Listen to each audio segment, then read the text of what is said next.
Hey guys, this is John, and I'm playing Atalik in the 5-minute pool on ICC. I'm going to play G6 against Atalik.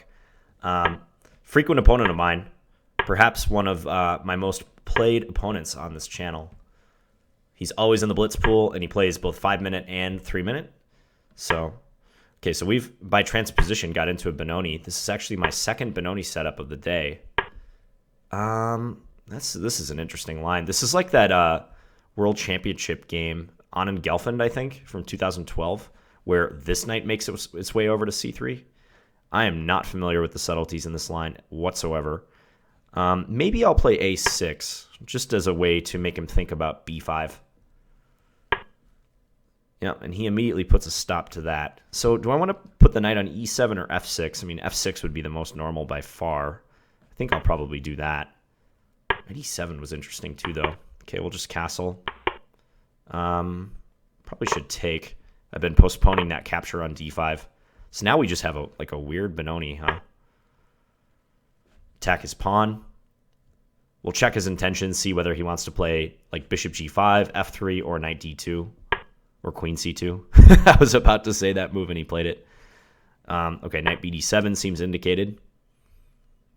So the benefit of him moving this knight over, what is it? I mean, it seems weird to have these two knights here and here. But I'm sure there's a pretty good point to it. I wonder if I can play my queen to b6 and then into b4, if that makes sense. Maybe rook b8. Let's go rook b8 first. Just make him think about b5 at all times. If queen a5 now, knight c4 is annoying, so I won't be doing that. Probably I'll be playing queen c7. Queen c7, he has a5, though. b6. b6 is pretty passive. I'm going to play b6, though, just so that if he goes a5 in the future, I can play b5 in response. So kind of bypassing his pawn. Okay, rook ae1. So he's gearing up for a center push, is my guess. I'm really tempted to go b5 in this position. But it's probably not sound. I'll go queen c7. Problem is, where's my counterplay coming from? Where is it coming from? Yeah, I just need to achieve b5, but it's really, really tough. h6, knight e5, knight f8 looks not good.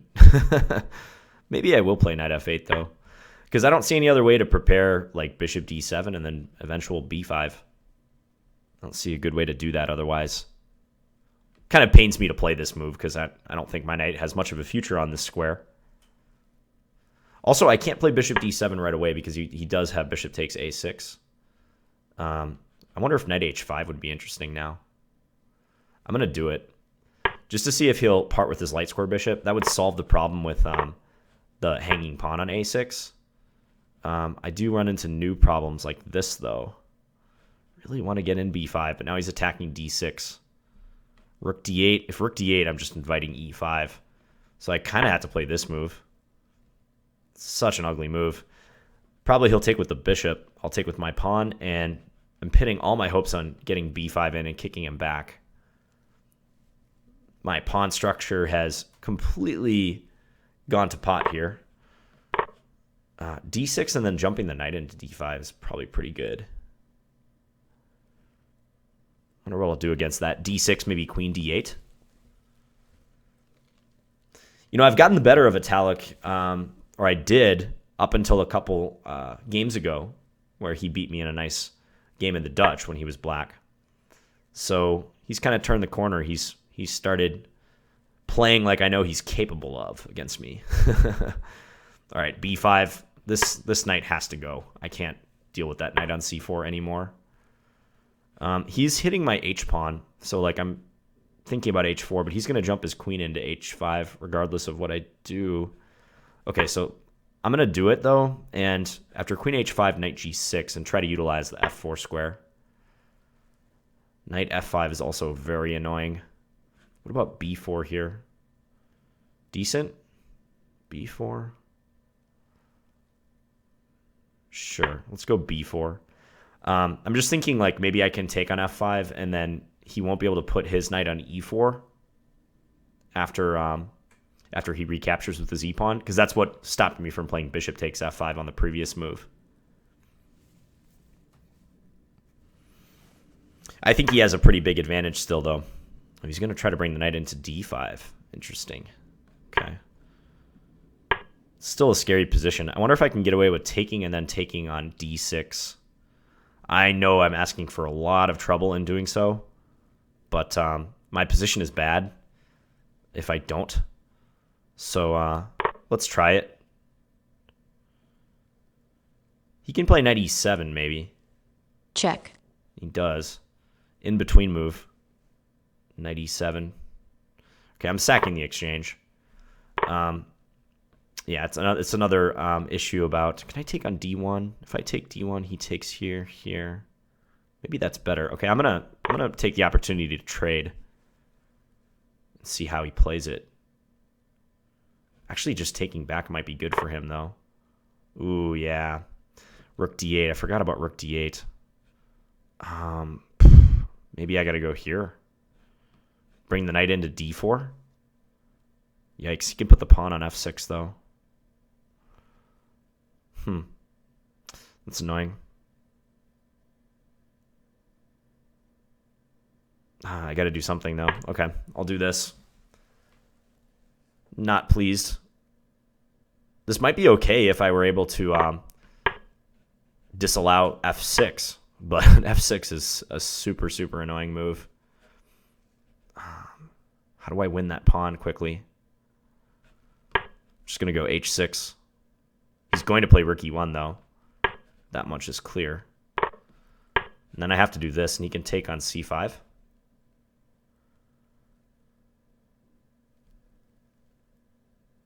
Yeah, this is bad. Just taking on c5 should win for him. I don't know what else to do, though. Yeah, if he takes c5, I take b3. He has rook d8. That's GG right there. I wonder what he's thinking about. Rook takes d4. Okay, so he's going to do that, and then, yeah, I guess rook d8 anyways. Okay, I'll just go here. Yeah, that takes care of business pretty soundly. Yeah, rook d8 over. Okay, good game from Atalik again.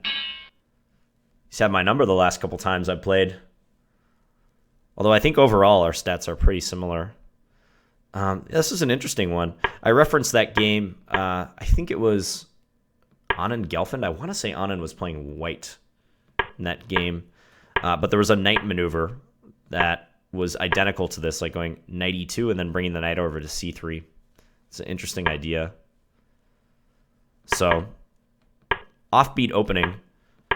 Maybe I should have mixed it up and played like knight e7 here instead of knight f6. I wonder if that would have been... Because maybe knight e7, like one perk about this move is that, let's just say he plays something like bishop e2 and then castle, castle. Maybe I can take and then go for like a quick f5 if he were to take back with the d-pawn, or the c-pawn, I mean. So there's some undermining shots. Yeah, as played, I chose a more conventional path with just knight f6, bishop e2, and then castle. But I was really struggling for counterplay, even though I felt like I played a lot of typical Benoni moves. Yeah, like playing rook e8, rook b8. Rook b8 doesn't necessarily help me much here. Maybe I should have gone with this plan of like sticking the queen on b4. Like, let's say queen a5, knight d2, queen b4. Because I know when white's played a4, this can be an annoying square for them to have to reckon with, me putting my queen here. However, he has knight c4, though, and like d6 is perpetually weak. So I doubt that would be a good idea. It's funny, like looking at a position like this, you would never guess that this knight actually came from g1. It came from the king side, and this knight came from the queen side, went to d2. Because a lot of times, white will play like after the knight develops to f3, knight d2 in this position, en route to c4. But the path in the game took a took a different turn.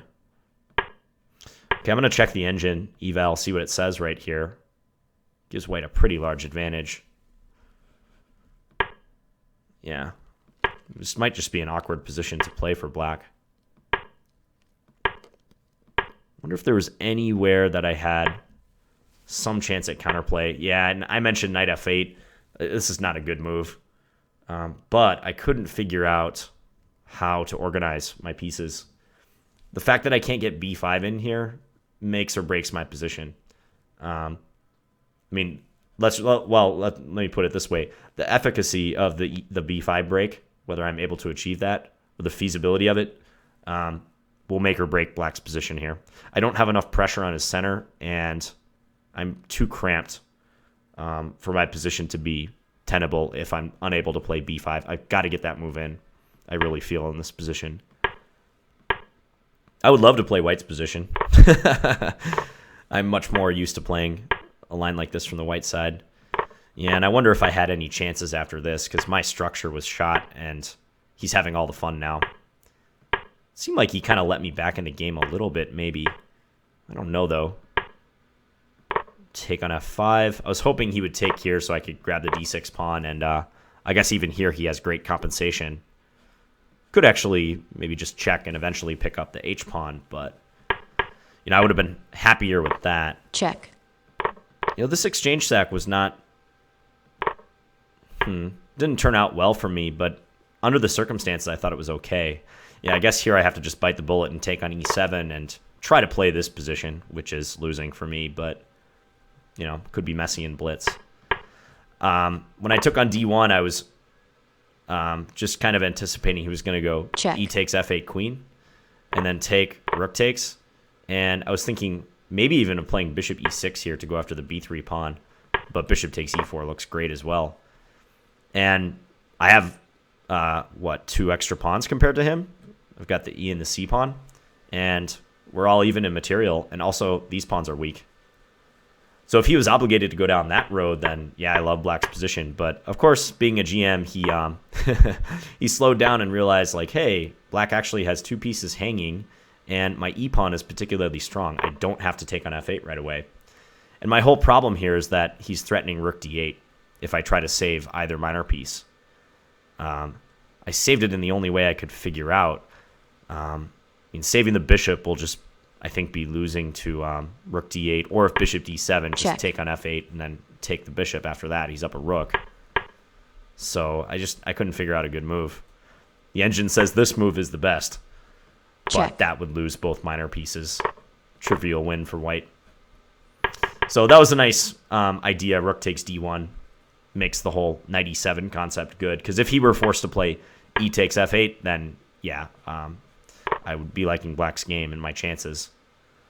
But rook takes d1 effectively ends all hope. This is the only pseudo-active way I could see to play it, but he has that darn f6 move. If it wasn't for f6, again, black is probably doing fine. Like, say he plays rook fe1, well, now I get f6 in myself, and I'm ready to come here. Yeah, it's there's hope for black.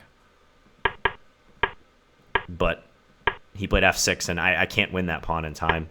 He's going to go win my e-pawn, and my pitiful attempts to come up to g6 and win the f6 pawn with my king are very slow, and yeah, just not working. Okay, so good game, Mr. Suat Atalik. You are always a pleasure to play, and I hope you guys enjoyed that video, and please leave me any feedback in the comments. Thanks for watching, guys. Bye.